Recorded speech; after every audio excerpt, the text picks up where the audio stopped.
All India bank officers confederation के general secretary रूपम रॉय जी इस वक्त हमारे साथ मौजूद हैं, जो रायपुर में एक कॉन्फ्रेंस के लिए आए हुए थे। उनसे बातचीत करेंगे।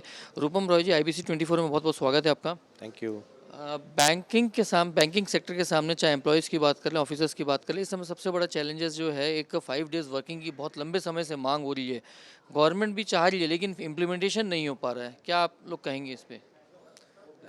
मैं पहले इस 5 डे बैंकिंग के ऊपर बात करने से पहले मैं लोगों को, जो भी आपके व्यूअर्स हैं, उनको बैंकिंग के ऊपर, देश के ऊपर क्या चैलेंजेस है उसको मैं बोलना चाहता हूँ। अभी सारे भारतवर्ष में जो इकोनॉमी का हाल है, और सरकार जहाँ बोल रही है कि इंक्लूशन हो, फाइनेंशियल इंक्लूशन हो, लोग बैंकिंग सीखे, इंश्योरेंस का पेनिट्रेशन हो, देश में प्रगति हो, देश 5 ट्रिलियन इकोनॉमी बने, उसके लिए देश में पब्लिक सेक्टर बैंक का रहना बहुत ज़रूरी है। तो चैलेंजेस जो है हमारे, कि पब्लिक सेक्टर बैंक क्या रहेंगे या नहीं रहेंगे, जो प्राइवेटाइजेशन की बात हो रही है, मतलब और प्राइवेटाइजेशन, पब्लिक सेक्टर बैंक क्यों रहना है, इसके ऊपर लोगों में एक क्लियरिटी होना बहुत ज़रूरी है। अगर आप देखेंगे इस देश में, हम देखेंगे कि 50% ऑफ द लोन का market share public sector bank के पास है, तो 50% प्राइवेट सेक्टर बैंक के पास है। 7% डिपॉजिट का market share public sector bank के पास है, 40% डिपॉजिट का शेयर प्राइवेट सेक्टर के पास है।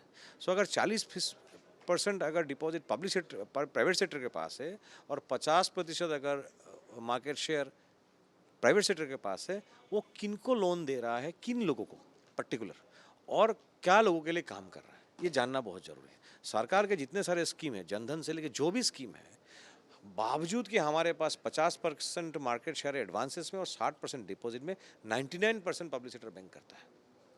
जो CD रेशियो देखा जाता है, CD रेशियो को भी छत्तीसगढ़ में स्क्रूटनी करने का जरूरत है। अगर 85%, अभी गोपाल जी बोल रहे थे कि CD रेशियो है, वो पैसा किसको दिया गया है? क्या कुछ चंद बड़े लोगों को दिया गया है, या जहाँ से डिपॉजिट, ये इस बैंक में डिपॉजिट रखता कौन है? क्या कोई अरबपति डिपॉजिट रखता है? क्या आप, मैं रखता हूँ, हम भी म्यूचुअल फंड में रखते हैं या कहीं सीप करते हैं? इसमें आम जनता यहाँ पे डिपॉजिट रखता है, उससे डिपॉजिट बैंक चलता है। 90% देश के आम जनता रखते हैं, लेकिन उस आम जनता को लोन देने के हालत में कोई नहीं है।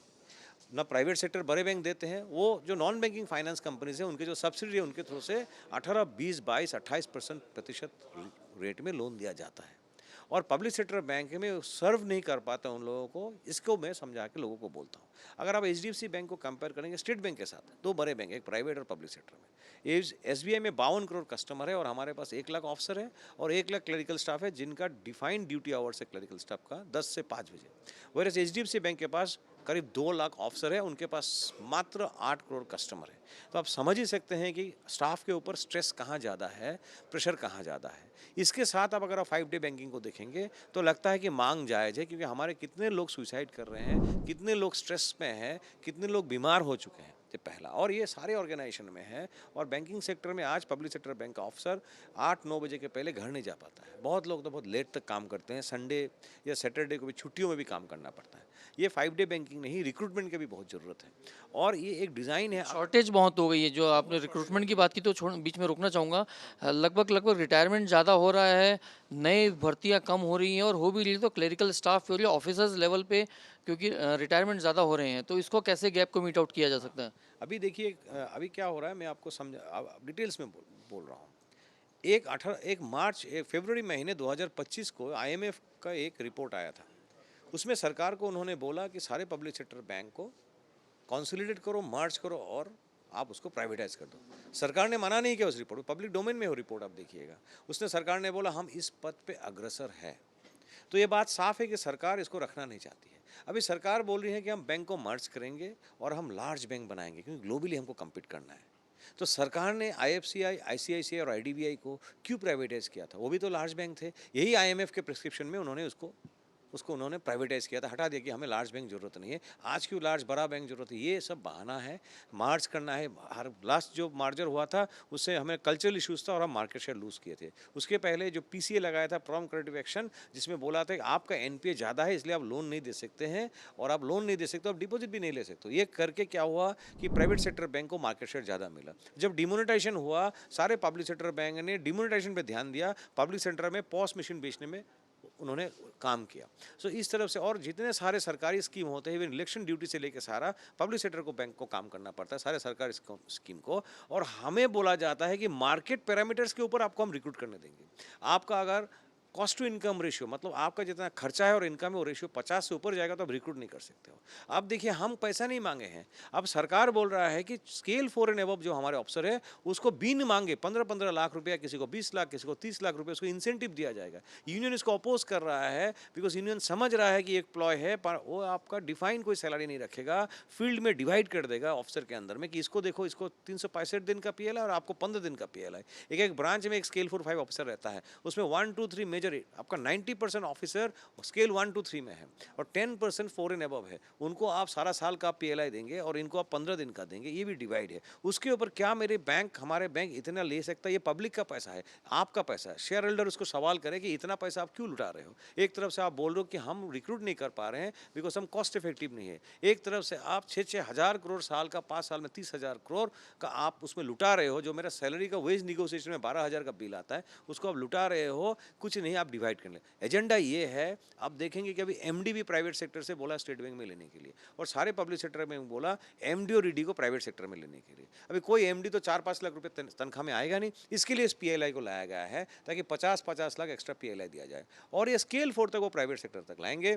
और नीचे से क्लरिकल स्टाफ रिक्रूटमेंट नहीं कर रहा है ताकि वर्कमैन न रहे, और धीरे धीरे इसको खत्म करेंगे, सारा बोर्ड को प्राइवेटाइज करेंगे। उसके साथ आया है कि रॉयटर्स का रिपोर्ट है 49% एफडीआई आएगा पब्लिक सेक्टर बैंक में, और इक्विटेबल वोटिंग राइट, और पब्लिक से, और जो एम्प्लॉय और ऑफिसर एसोसिएशन से जो डायरेक्टर होते हैं बोर्ड में, वो भी आज 14-15 साल से मिला के प्राइवेटाइजेशन की ओर बढ़ रहा है। प्लान है, वो प्लान की तरह अग्रसर है। और आयरनी ये है कि अभी जो आईडीबीआई बैंक है उन्होंने बोला कि उनका जो स्टेक जो जहाँ बेचना चाहते थे because of middle east issues, वो उसको राइट प्राइस नहीं मिल रहा है, उसको अभी होल्ड पे रखा है, वो प्राइवेटाइज करेंगे, वो कमिट कर चुके हैं। देश के लोगों को समझना पड़ेगा। मैं और एक बात आपके माध्यम से कहना चाहता हूँ, इस बात को छत्तीसगढ़ के लिए बहुत ही रेलेवेंट है। छत्तीसगढ़ में इसका जो एसेट्स है वो किसका है?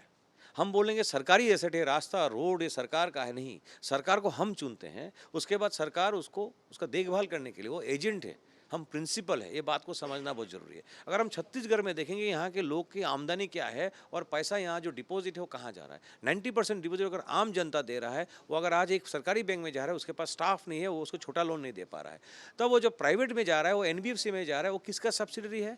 वो प्राइवेट के बड़े बैंक वो सब्सिडी चलाते हैं और उसको हाई इंटरेस्ट रेट में 18, 20, 22% रेट में दिया जाता है। अब ये पब्लिक अगर ये सवाल करे कि मेरे पैसे से पूरा बैंकिंग चलता है, 90% मेरा पैसा है, और आप लोन जब दे रहे हो, आप कॉर्पोरेट टाटा ने जब एयर इंडिया को टेक ओवर किया था 4.25% इंटरेस्ट में लिया। आप ऐसे में बिजनेसमैन को लोन देते हो करोड़ों में, 6-7% में देते हो। अब हमारे जैसे नौकरी करने वाले लोगों को आप 9-10% में लोन देते हो, और जो आम जनता, हम कोई पैसा नहीं रखते, जो पैसा रखता है उसके लिए आप 20, 22, 18%, उसके लिए कोई स्कीम नहीं है, उसको आप ऊपर नहीं जाने दोगे। आप बनाना क्या चाहते हो देश में? एआईबीओसी क्या करने जा रहा है आगे हैं? क्योंकि बीच में आप लोगों ने एक स्ट्राइक की थी, तमाम जो आपके एजेंडाज हैं, जो डिमांड्स हैं, चाहे 5 डे वर्किंग हो, जिसके आप अभी 4 डे की बात भी कर रहे हो आप, जो प्राइवेटाइजेशन है, रिक्रूटमेंट है, इन चीज़ों को लेकर एआईबीओसी आगे क्या करने जा रहा है? अभी फिलहाल जो मुद्दा है, हमारे पास रिक्रूटमेंट इतना कम है, इतना स्ट्रेस्ड है कि हम 5 डे बैंकिंग जो कमिटेड है, पहले जो सरकार ने कमिट किया वो तो दे।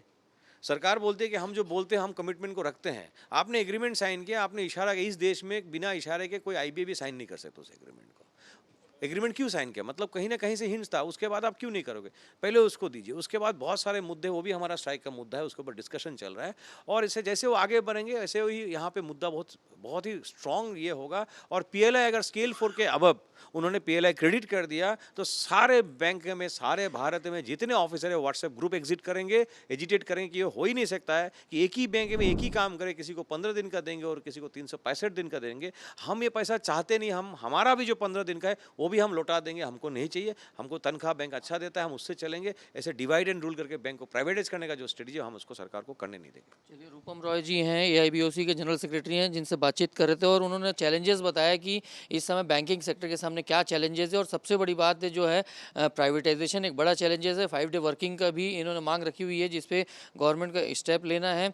साथ ही साथ प्राइवेटाइजेशन बड़ा एक इशू है, जिसको लेकर लगातार वो मांग करते आ रहे हैं कि ये नहीं होना चाहिए। और कुल मिलाकर ये है कि लगातार बैंक एम्प्लॉयज़ जो हैं वो अपनी मांगों को लेकर सजग हैं और पिछले कुछ दिनों में स्ट्राइक भी किया था, लेकिन वो नहीं चाहते कि हड़ताल आगे हो। लेकिन यदि उनकी मांगें नहीं मानी जाती है तो बैंक ऑफिसर्स और एम्प्लॉयज़ मजबूर होंगे बड़ा कदम उठाने के लिए और फिर लंबी हड़ताल भी वो जा सकते हैं।